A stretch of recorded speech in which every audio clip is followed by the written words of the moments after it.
Alright, so this is not the video I had planned for today, but right before I started writing my original script, FaZe Banks, the leader of FaZe Clan, announced that they would be kicking all members except a select handful. Today, I'm going to be talking about esports clans as a whole, where they came from, how they got so big, where they are now, and where they're going in the future. Now, Scroet Commando, sorry if I butchered that, is widely considered the first clan and was founded in 1997 by 4 German brothers and 3 friends playing competitive Quake.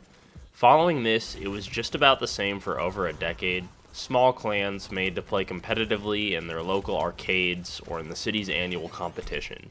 That was all until 2010. In 2010, 3 friends posted their first video to YouTube, a sniping montage, and they went by the name FaZe Sniping. They started posting Modern Warfare 2 trickshotting videos, and when their 4th member, Fakey, joined, the channel blew up, at least for 2010's terms. By 2012, the channel had grown to 1 million subscribers. They had started sub-teams and were competing in Call of Duty and Counter-Strike tournaments. In 2014, a long-term member and now CEO, Tommy Temper, joined with COO Richard Banks and decided to take a select few and move into a New York apartment. Views absolutely skyrocketed. A bunch of 20-something-year-olds all living together making Call of Duty videos every day. What was not to love? Notable names in that house were FaZe Adapt, Apex, Jev, Blaze, and Rain. Now, most people like to think that this was the golden age of gaming clans, but I disagree. It was the first gaming house, and while they were making tons of content and tons of money, they were the only ones doing it at the time. Now, the FaZe New York house was never really my thing. In 2014, I was 9 years old, and while I was definitely playing Call of Duty, I don't even think I knew who FaZe was. So by the time I discovered them, they had already moved to LA and started doing things with Rice Gum and those kinds of creators, which I really think was the start of their downfall. Now, my personal golden age of gaming houses came around 2017 in the Red House. With the release of Call of Duty's World War II, a Swedish organization called Red Reserve was created. They would then go on to be bought by FaZe, and the leader Formula and several others moved into a Florida home. It was electric. I loved every second of it. Their completely outrageous humor was perfect for my 12-year-old self. Now, while they each made their own individual gaming videos, what made the Red House so special was their house member Gandhi. Gandhi made trickshot videos, but his passion was video editing and creation. With that passion, he made vlogs of all the goofy hijinks the house would get into, and at the end of the year, he made them into giant compilations called the Red House. They're 3 seasons, and if you ever need something to turn on while you play games or study, these are perfect. I personally come back to them about once a year and relive all the memories.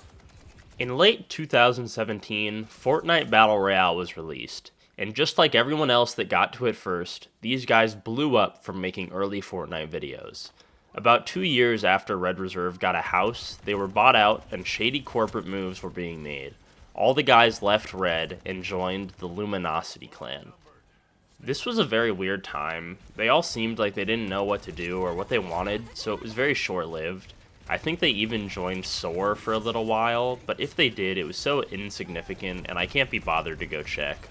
What I'm really getting to is their creation of 1%.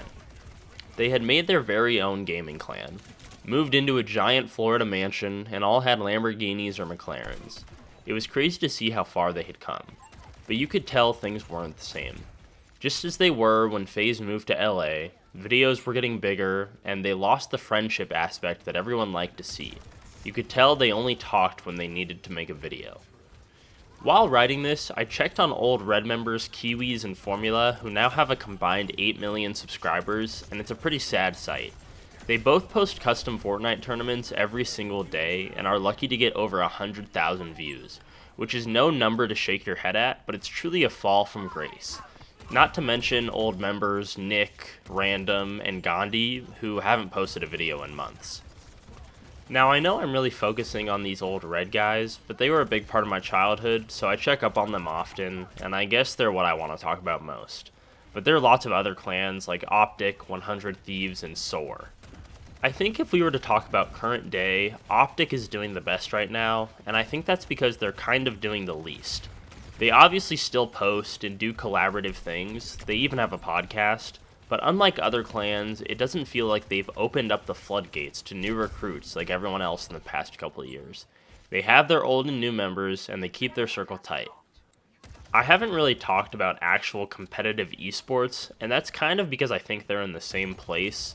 Like, of course, each game itself has changed drastically, but I don't think the actual community or the way esports is played has done much interesting. So that's why I've stuck to the content creation side of things. Well, to wrap up where things are now, none of these clan housemates are actually friends anymore.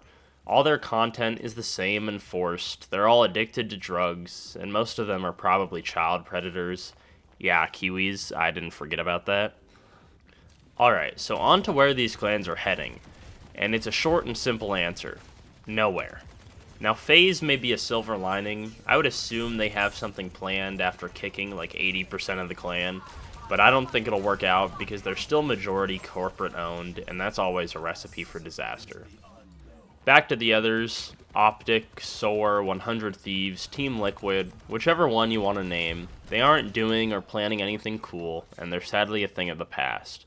While doing extremely little research for this video, I saw Formula tweeted after the FaZe announcement that he was, quote, bringing Red Reserve back, which would be amazing.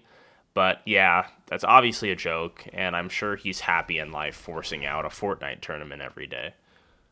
Well, that's all I got. If you agree or disagree or have any comments, leave them down below. Let me know if you enjoyed this style of video where I just talk about shit. Hope you enjoyed. Have a good one.